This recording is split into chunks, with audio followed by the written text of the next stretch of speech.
वह उसके कमरे में आया तो अनुराधा बार बार धीरे धीरे चक्कर लगाती नाखून चबा रही थी। सरबाज सिर्फ शादी तक तय हुई थी, फिर यह रूम क्यों शेयर करना? वह घबरा कर बोली थी। क्यों रूम शेयर करने में क्या प्रॉब्लम है? अब तो तुम मेरी धर्मपत्नी हो, अब तो हम एक ही रूम शेयर कर सकते हैं। काशी ने एक उचरती निगाह उस पर डाली, घड़ी उतार कर एक तरफ रखी, पर यह तो नकली शादी है ना। उसकी बात पर काशी ने एकदम झटके से खींचकर उसे खुद से पास किया था। नकली शादी नहीं होता मिस अनुराधा, शादी तो शादी होती है। पंडित जी ने हमारी शादी करवाई है, अपने होश हवास में सारे फेरे लिए और जयमाला डलवाया था। शादी के सातों वचन निभाने का तुमने वादा किया था। अब यह पवित्र बंधन 7 जन्मों का बंधन है। यह कोई गुड्डे गुड़िया का खेल नहीं। और फिर तुम किस अधिकार से इस शादी को नकली बता रही हो? क्या सच में अब हमारी पक्की वाली शादी हो गई है? अनुराधा की टोन अभी भी वहीं अटकी हुई थी। यकीन दिला दूं अपने तरीके से, वह भी उसकी आंखों में आंखें डालते बोला, और वह पल भर में हाँ में सर हिला गई। काशीना में सिर हिलाता अपने होंठ उसके होठों के साथ जोड़ गया तो अनुराधा के पूरे जिस्म में करंट सा दौड़ने लगा। अनुराधा बेटा आज जल्दी आ जाना ऑफिस से। क्यों मम्मी? वह जो ऑफिस के लिए रेडी हो रही थी, माँ की बात सुनती अपना दुपट्टा लेती उनके पास आई। बेटा आज तुम्हारे पापा के दोस्त के बेटे की शादी है। वह कुछ झिझकते हुए कह रही थी। आकाश अंकल जी के बेटे का? मम्मी कैसी बात कर रही है? अनुराधा का दिल जोरों से धड़क गया। क्या मम्मी, धर्मेंद्र की शादी हो रही है? उनकी बात पर अनुराधा की आंखें नम हुई थी। बेटा उदास मत होना, यह भी तो भगवान की तरफ से परीक्षाएं होनी थी। चंपा देवी ने बेटी के कंधे पर हाथ रखा जो अपनी मंगनी की अंगूठी को देखते उसे हिला रही थी। अगर तुम कहती हो तो नहीं जाते वहां? उसकी चुप्पी से यही मतलब निकल रही थी। मम्मी हम जाएंगे, क्योंकि हमें कोई फर्क नहीं पड़ता। जल्दी आने की कोशिश करूंगी बेटा, हो सके तो आज एडवांस ले लेना, गिफ्ट भी तो देना है ना। वह थोड़ा शर्मिंदगी से बोली। कोशिश तो जरूर करेंगे, भगवान तुम्हें अपनी छत्र छाया में रखे। खुद पर अच्छे से दुपट्टा ओढ़ती वह अपने रूट की बस लेती ऑफिस के लिए निकल गई। जिंदगी पहले ही इतनी मुश्किल नहीं थी जितनी अब हो गई थी। जब तक पापा जिंदा थे घर का सारा खर्चा अच्छा खासा चल रहा था। फिर हमारे अंकल भी अपने तरफ से काफी मदद कर दिया करते थे। आकाश अंकल जी की मृत्यु को 1.5 साल हो गए थे। अब वह बेटे की शादी करने जा रही थी। इतनी जल्दी मरने वालों को भला कौन बुलाता है? वह बस में बैठी सीट के पीठ लगाए आंखें मूंद गई। अंकल जी ने हमेशा उसे बेटी कहा था और उससे बहुत प्यार करते थे। यही वजह थी कि वह उसे अपनी बहू बनाना चाहते थे। धर्मेंद्र बाहर विदेश में काम करता था, उससे कभी भी बात ना हो सकी थी। फिलहाल अपने पिता के देहांत के बाद वह आया था, लेकिन बहुत जल्दी ही वापस चला गया था। और अब उसे एक हफ्ता हुआ था आए हुए, पर उसने एक बार भी आकर उनका हालचाल ना पूछा था। आज उसे यूं न्यूज़ सुनने को मिली कि उसकी शादी हो रही है। क्या वह जानता नहीं कि मैं उसके नाम से जुड़ी हुई हूँ? कैसे वह किसी और से शादी कर सकता है? वह दिल ही दिल में उसे शिकायत कर रही थी। भोला भटका एक आंसू उसके पलकों पर आकर तैरा था और वह गुस्से से हंसती थी। मैडम जी, किराया कॉन्ट्रैक्टर ने उससे बात की तो वह उसे किराया देने लगी। थोड़ी देर में वह अपने ऑफिस के बिल्डिंग में जाने के लिए उसने लिफ्ट का सहारा लिया। लिफ्ट के 3rd फ्लोर पर जा रही थी कि लिफ्ट में एक आदमी अंदर दाखिल हुआ। ब्लैक 3 सूट में वह पट की पॉकेट में हाथ डाले उसे थोड़ा सा आगे दूरी पर खड़ा हुआ था। अनुराधा ने एक नज़र उसे सर से पैर तक देखा और फिर नजरें चुरा ली। तभी लिफ्ट रुकी और भी लोग उसके अंदर दाखिल हुए थे। वह पीछे हुई, लेकिन वह आदमी भी पीछे हुआ था। दोनों के बीच 1 इंच भर की दूरी नहीं थी। वह एकदम पीछे हुआ कि अनुराधा ने अपना मुंह मोड़ लिया। उसके पीछे से निकलती उसके आगे आने लगी। उस आदमी ने पीछे पलटते उसके दोनों कंधों पर हाथ रख दिए। उसने जल्दी से अपना हाथ दूर किया। दोनों की नजरों का गहरा मिलाप हुआ। काशी तो पीछे से धक्का दिया गया था, पर वह अनुराधा के साथ 1 इंच भी टच न हुआ था, जबकि अनुराधा का दिल बुरी तरह से धड़के जा रहा था। लिफ्ट रुके, काफी लोग बाहर निकल गए। वह आदमी भी पलटा बाहर निकलता चला गया। अनुराधा ने गहरी सांस ली। बाहर निकलते अपने केबिन की तरफ बढ़ी थी। पास बैठी ऑफिस की लड़कियों में से मिली, उनसे हाय हेलो के बाद लड़कियों ने उस पर ज्यादा ध्यान ना दिया, अपने काम में बिजी रही। अपना लैपटॉप ऑन कर दी। क्या हुआ आज इस तरह चुप क्यों हो? अनुराधा ने उन्हें अपने काम में बिजी देखते धीरे से पूछा था। तुम्हें नहीं पता गगन सर लंबी छुट्टियों पर चले गए हैं? मतलब अपने दोस्त की बात पर उसकी तरफ ध्यान देती बड़ी चाव से सुन रही थी। वह अपनी वाइफ को लेकर हमेशा हमेशा के लिए अमेरिका चले गए हैं। अच्छा, ऐसा कब हो गया? मुझे पता ही नहीं चला। अनुराधा परेशान हो गई। यार, उनकी वाइफ को अमेरिका जाना था तो अपनी वाइफ की खुशी के लिए चले गए। हाँ, उनके जाने के बाद अब इस बिजनेस के असली मालिक वापस आ गए हैं। अच्छा, लेकिन मुझे तो आज थोड़ी जल्दी छुट्टी चाहिए थी, एडवांस भी। अब क्या करूं? मुझे तो यह सब पता ही नहीं था। अनुराधा सोच में पड़ गई। यार, तुम कल नहीं थी ना? तो कल ही मीटिंग में यह सब कुछ बताया गया था। गगन सर के कोई रिश्तेदार है? काशी सर, वही आज से ऑफिस के सारे काम देखेंगे। उसके दोस्त ने उसे और ज्यादा बारीकी से कल के होने वाली मीटिंग की सारी बातें बताई थी। अब हमें छुट्टियां भी उन्हीं से लेनी पड़ेगी। अब दूसरे सर भी ड्यूटी पर नहीं आए हैं। अनुराधा की दोस्त रीता मुस्कुराई थी जबकि अनुराधा फिक्र में लग रही थी, पर उसे आज हर हाल में छुट्टी लेनी थी अपना काम पूरा करते हुए। काशी सर के ऑफिस के दरवाजे पर चली गई थी। उसने परमिशन लेते अंदर गई। उसने हेलो करते, सर वो मुझे कुछ बात करनी थी आपसे। जी बोलिए। काशी ने उस लड़की की तरफ ध्यान दिया। जी बोलिए। यह वही आदमी था जो उसे आज ही लिफ्ट में मिला था। अनुराधा जल्दी पहचान गई थी। सर मुझे आज जल्दी छुट्टी चाहिए, मेरे पापा के दोस्त के बेटे की शादी है और वह हमारे लिए बिल्कुल रिश्तेदार जैसे है। वह सर झुकाए बोलती हुई मासूम दिख रही थी। शादी आपके घर में तो नहीं है ना? अचानक काशी के सवाल पर उसने अपनी भारी पलकें उठाकर उसे देखा। सॉरी सर, वह उलझी। पापा के दोस्त के बेटे की शादी में आपका जाना जरूरी तो नहीं? सर जरूरी है। वह थोड़ी घबरा कर बोली थी। वह कौन होता था उससे यह सवाल जवाब करने वाला? अगर मैं आपको बताऊं तो आप कल भी छुट्टी पर थी और आज फिर से छुट्टी। ऐसे किसी भी वर्कर को ऑफिस में ज्यादा पसंद नहीं किया जाता। काशी तो जैसे बिल्कुल फ्री होकर उसकी बात सुनने को तैयार बैठा था। सर कल मैं बीमार थी। अब की बार वह बहुत ही भोली बनकर बोल रही थी और बहुत मासूम लग रही थी। काशी उसकी नम आंखें देख सकता था क्योंकि वह उसे और ज्यादा तंग ना कर सका, वरना उसका इरादा उसे छुट्टी देने का नहीं था। वह कुछ सोचते दरवाजे की तरफ बड़ी फिर से काशी की तरफ मुड़ी। थैंक्स सर, मुझे छुट्टी देने के लिए। जो फाइल खोल रहा था हाथ रोक कर उसे देखने लगा। सर मुझे। अनुराधा कुछ कहते कहते चुप हो गई थी। अनुराधा उससे खुलकर बात नहीं कर पा रही थी क्योंकि अनुराधा को एडवांस भी तो चाहिए था। पहले वाले बॉस से अनुराधा बहुत अच्छे से बातचीत कर लिया करती थी। गगन हमेशा उसे छोटी बहन की तरह ही समझता था। उसे बिना झिझक वह अपनी हर बात कह दिया करती थी, लेकिन इस वक्त सामने बैठा जो आदमी अनुराधा की जुबान को बिल्कुल तलवों से चिपका गया था। मिस अनुराधा, क्या तुम्हें और भी कुछ प्रॉब्लम है तो बता दीजिए वरना मैं अपना काम करूं। गंभीर शब्दों से बोला। जी वह आप गुस्सा तो नहीं करेंगे ना? वह उनसे बड़ी तमीज से बात कर रही थी। काशी ने गहरी सांस भरते उसे सवालिया नजरों से देखते अपनी आईब्रो को तिरछा किया। मुझे एडवांस सैलरी भी चाहिए। वह सांस रोके आंखें मीची बोल गई, जबकि काशी की चुप्पी पर वह आंखें खोलकर उसे हैरान नजरों से देखने लगी कि मिस्टर रोहित से कह देता हूं वह तुम्हें एडवांस पैसे दे दे। वह ज्यादा बहस करके अब वक्त बर्बाद नहीं कर सकता था। Sir thank you so much. Thank you. वह खुश हो गई और चहकती हुई बाहर निकल गई। काशी ने सरनामे हिलाते मोबाइल पर आई कॉल अटेंड की। कैसे पता चला कि मैं हिंदुस्तान में हूं? उसे हाय हेलो करने के बाद सामने जो आदमी कॉल पर था उसको तंग करते बोला। उसके जवाब में काशी का ठहाका गूंजा था। अच्छा, अगर मैं ना आऊं तब भी तेरी शादी थोड़ी रुकेगी? काशी ने उसे सुलगाया। अच्छा ठीक है, कोशिश करूंगा। वह कॉल बंद करने लगा, लेकिन अनुराधा को जब काशी ने एडवांस दिया तो काशी ने मुस्कुराते हुए उसे ओके कर दिया। अनुराधा सोच लो, अभी भी वक्त है, नहीं जाते वहां जाकर कितने लोगों के सवालों का जवाब देना पड़ेगा। क्योंकि धर्मेंद्र ने मंगनी खत्म कर दी थी। चंपा देवी हद से ज्यादा परेशान हो रही थी। मम्मी इतनी फिक्र क्यों कर रही है? जिन्होंने यह रिश्ता खत्म किया उन्हें बिल्कुल परवाह नहीं है, तो फिर हम क्यों परवाह करें? वैसे भी आज हम सिर्फ शादी अटेंड करने नहीं जाएंगे, बल्कि जो रिश्ता पापा ने अंकल जी ने मिलकर जोड़ा था उसे भी तो खत्म करना है। अनुराधा इस तरह बड़ी हिम्मत से बात कर रही थी। चंपा देवी ने उसे उलझी हुई नजरों से देखा। क्या मतलब, क्या कहना चाह रही हो? अनुराधा मम्मी हम वहां चल रहे हैं, फिर वहां पहुंचकर आपको बताऊंगी। चलिए। वह अपनी मां का हाथ थामे घर से बाहर निकली और कैब बुक किया। कुछ ही देर में वह नोएडा पहुंच चुके थे। वहां बहुत बड़ा बंगला था जहां आज बहुत सारे रोशनियां जगमगा रही थी। उनके इकलौते बेटे धर्मेंद्र की आज शादी थी। यह देखकर कहीं से भी नहीं लग रहा था कि अभी तो 1.5 साल पहले अंकल की डेथ हुई थी। दोनों मां मरेमरे कदमों से चलती हुई अंदर दाखिल हुई थी। वहां तो खुशियों की बारिश हो रही थी। एक से बढ़कर एक चेहरे और एक से बढ़कर एक बड़े बड़े लोग उस वक्त वहां मौजूद थे और उन सब में यह दोनों माम साधारण और अकेली आम सी लग रही थी। अनुराधा, यहीं से वापस चलते हैं, मेरा दिल नहीं मान रहा अंदर जाए। चंपा देवी का दिल घबराने लगा। नहीं मम्मी, आज ही तो जाना है, आखिरी बार चलिए मेरे साथ। अनुराधा अपनी मां का हाथ थामे पूरे कॉन्फिडेंस के साथ गार्डन एरिया में दाखिल हुई, जहां एक तरफ औरतें बच्चे आदमियों की भीड़ थी और दूसरी तरफ खूबसूरत सा सेज सजाया गया था जहां दूल्हा को बिठाया जाना था। दाईं तरफ एक खूबसूरत सा मंडप सजाया गया था जहां शादी के सारे वचन पूरे होने थे। अरे तुम लोग! अचानक से उसकी आंटी ने उन्हें देखा तो उनके पास चली आई। मुझे तो लगा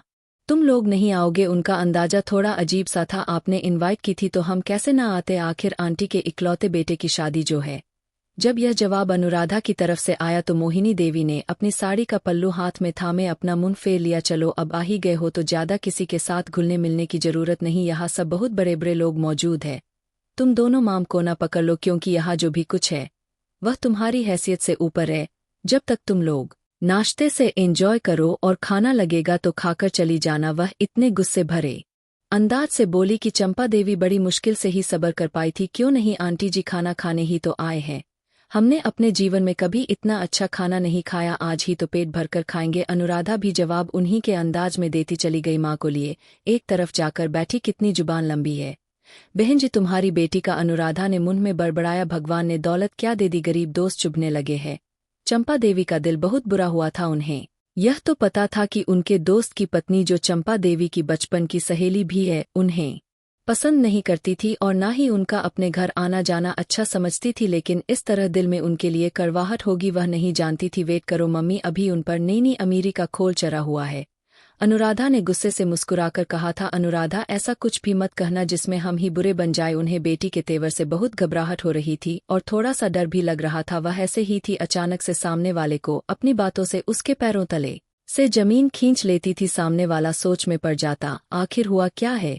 थोड़ी देर में शादी की रस्म में शुरू की जा रही थी। उस वक्त स्टेज पर सिर्फ घर वाले ही मौजूद थे, लड़की वालों को भी यही इनवाइट किया गया था। वह कौन सा अमीर थे, लेकिन आंटी के खास जानने वालों की लड़की थी, इसलिए उनका दिल उस पर आ गया था। जबकि अनुराधा तो उनके मरे हुए पति की दोस्त की बेटी थी। गरीब होगी वह, मजे से थोड़ी के नीचे हाथ जमाए टेबल पर आगे होकर बैठी स्टेज पर हो रही शादी को देख रही थी। स्टेज के बीच में बहुत ही खूबसूरत सा मंडप सजाया गया था। सारे परिवार वाले 2 हिस्सों में बैठे थे। शादी की रस्में शुरू की जाने लगी थी। कई घंटे लगे, शादी संपन्न हुई। पंडित जी के वचन मंत्र खत्म हुए, वहां पर कन्यादान होने लगा और अनुराधा के दिल में कांत सी चुकी थी, पर चेहरे पर एक चमकीली चमक उभरी। एक बेजान रिश्ते से आजाद हुई थी खुशी ही अलग। अनुराधा कहाँ जा रही हो। अचानक से सीट से उठी तो चंपा देवी ने उसका हाथ थाम लिया। मम्मी मुझे जरा सा उन लोगों को बधाई देकर तो आने दोगी। नॉर्मल अंदाज में बोली। हाँ चलो एक साथ चलते हैं ना, यह गिफ्ट भी दे देंगे। गिफ्ट का पन्नी अनुराधा की तरफ बढ़ाया। मम्मी इसे रखिए यार, यह तो हाथी के मुंह में जीरे के बराबर है,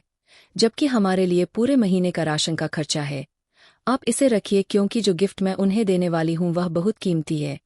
इतना कहते अनुराधा स्टेज की तरफ बढ़ गई थी, जहां उस वक्त किलकारियां हंसी मजाक था। सभी रिश्तेदार आनंद उठा रहे थे। स्टेज पर आता देखकर मोहिनी देवी जो अपनी समधन का मुंह मीठा करवा रही थी, एक पल को ठिठक कर रह गई। वह बिल्कुल नई नवेली दुल्हन के सामने जाकर खड़ी हो गई। अचानक से धर्मेंद्र की निगाहें उस पर उठी। वह पलके झपकना भूल गया। इतना खूबसूरत हुस्न धर्मेंद्र की नजरों को हैरान कर गया था। शादी की बहुत बहुत बधाई हो आपको, आपकी मंगेतर। अनुराधा की तरफ से वह बधाई देने वहां पहुंची। वहां मौजूद सभी लोग चुप्पी लगा दिए, जबकि स्टेज से 2 कदम की दूरी पर खड़ा काशी उसकी आवाज पर पलटा था। सॉफ्ट ड्रिंक का गिलास होठों से लगाते हुए अनुराधा को देखने लगा। सिंपल सी बिल्कुल साधारण कपड़ों में, दुपट्टा दोनों कंधों पर गिरे हुए, वह बहुत डिसेंट लग रही थी। वहां मौजूद सबसे हटकर लग रही थी। काशी दिल ही दिल में उसके पहनावे पर वारी जा रहा था, वरना यहाँ पर मिडिल क्लास से संबंध रखने वाली सारी औरतों ने नए नए डिजाइन के पहनावे का तो बवाल ही मचा रखा था। अनुराधा ने अपनी फिंगर से उसकी सगाई की अंगूठी उतारकर धर्मेंद्र की तरफ बढ़ा दी, लेकिन वह बिल्कुल सुन खड़ा उसे देखता रहा। अनुराधा ने वह सगाई वाली अंगूठी बरका को पहना दिए। शादी की बहुत बहुत बधाई हो तुम दोनों को। अनुराधा के चेहरे पर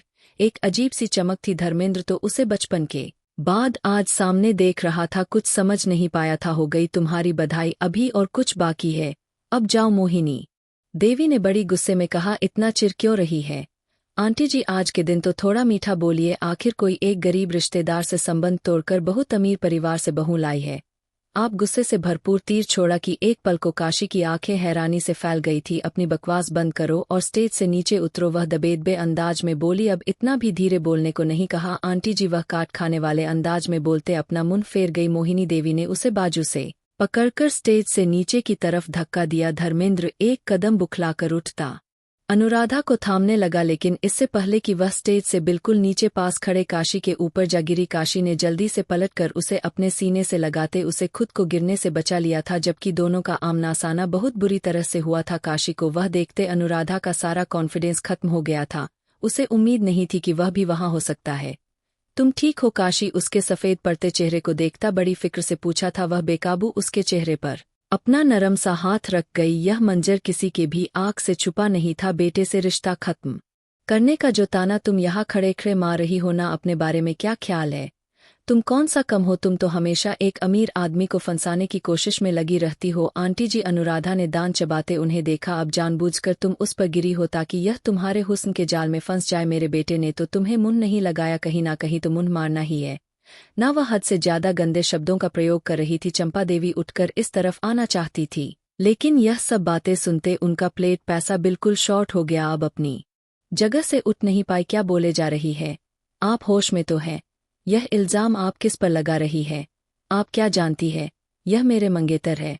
अनुराधा के अचानक बोलने पर सबसे पहले तो काशी के दिमाग के कई परते खुले थे, फिर वहां मौजूद सबको साफ साफ सुन गया था कि हद हो गई। आपको क्या लगा था एक आपका ही बेटा है इस पूरी दुनिया में अमीर और हैंडसम? व काशी का हाथ थामे उसके तरफ पूरे कॉन्फिडेंस के साथ इशारा कर गई, पर यह मुकाबला अपने बेटे का इस अमीर मंगेतर काशी से पर्सनालिटी में भी आगे, दौलत में भी आगे। अगर इतना ही है तो निकलो मेरे घर से। वह बड़ी मुश्किल से अपना गुस्सा सबर करते बोली, आपका घर? वह गुस्से से हंसी, किसको ताना मार रही है? अमेरिका मेरे अमीर मंगेतर खड़े खड़े ऐसे 10 घर खरीद सकता है।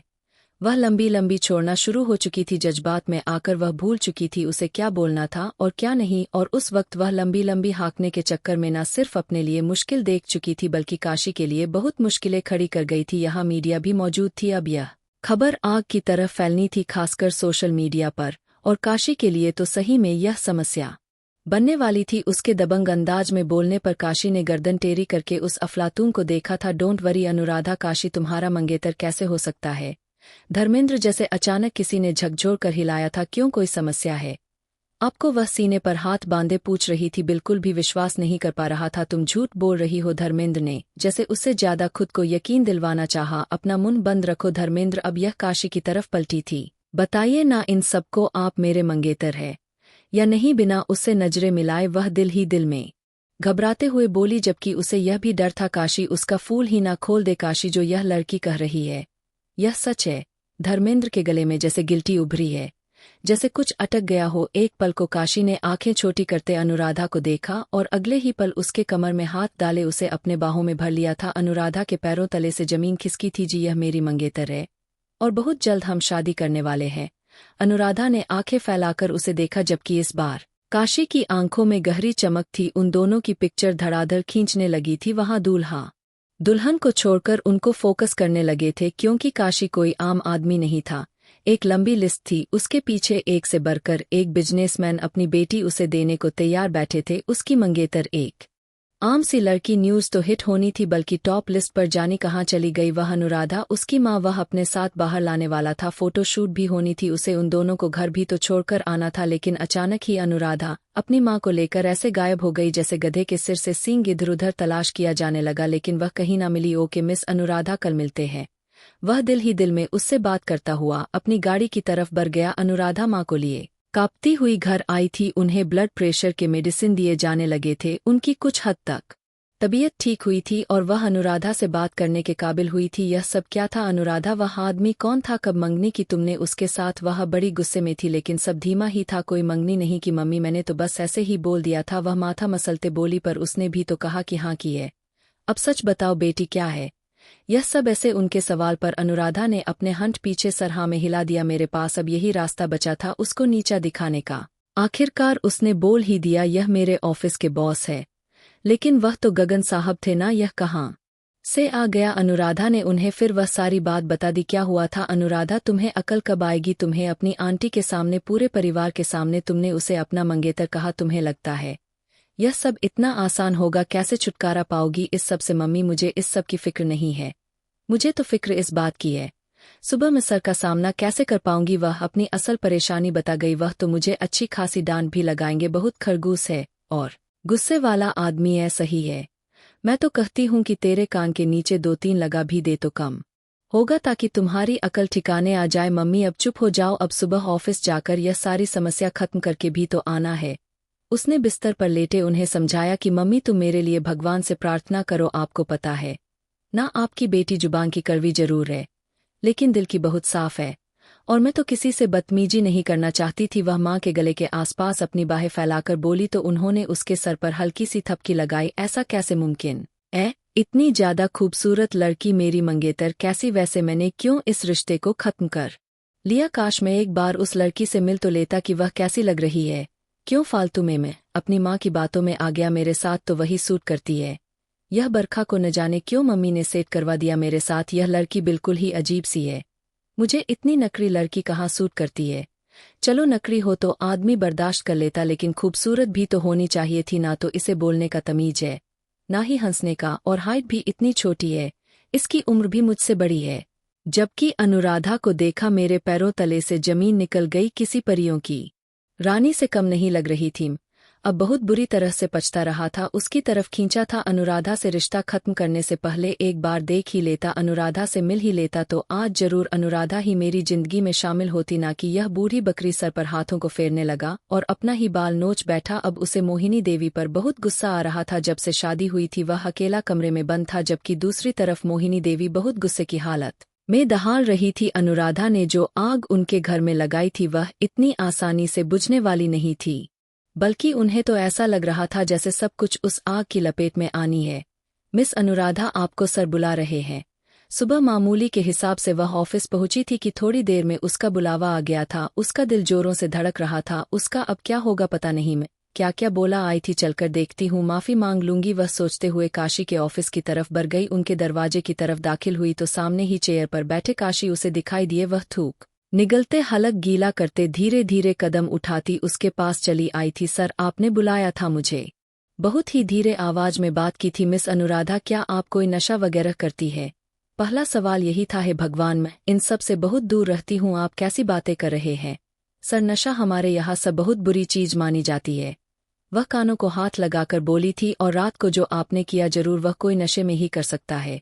अपने होश हवास में नहीं, वह उसे सर से लेकर पैर तक गहरी निगाहों से देख रहा था। रात वाली अनुराधा और अब वाली अनुराधा में जमीन आसमान का अंतर था। सर, इसके लिए अब बहुत शर्मिंदा हूँ, आप कहेंगे तो मैं आपके पैर भी पकड़ लूंगी। बिना किसी लंबी बहस के उसने जल्दी से माफी मांगना चाहा। आपको लगता है आपके इस सॉरी से मेरी सारी समस्या ठीक हो जाएगी, जो आपने रात को इतना कुछ फैलाया?